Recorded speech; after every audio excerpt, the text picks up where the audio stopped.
kata ibu yang tadi tuh, kalau di sini kalau berkabut tuh berarti kayak hujan. Dan kalau musim kemarau memang udara di sini lebih dingin daripada musim penghujan. Kalau musim penghujan justru udara di sini lebih hangat. Oke.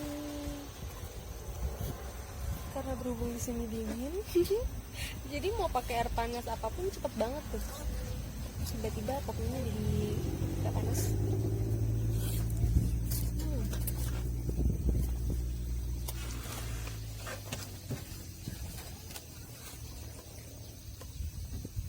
Banjiu.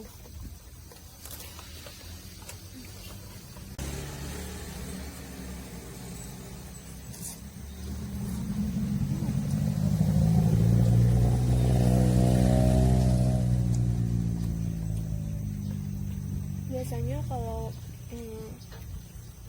nggak berkabut tuh view Gunung Batu kesini kelihatan banget jelas, tapi karena turun kabut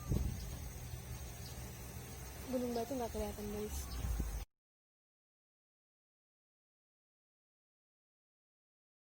Oke teteh, terima kasih ya.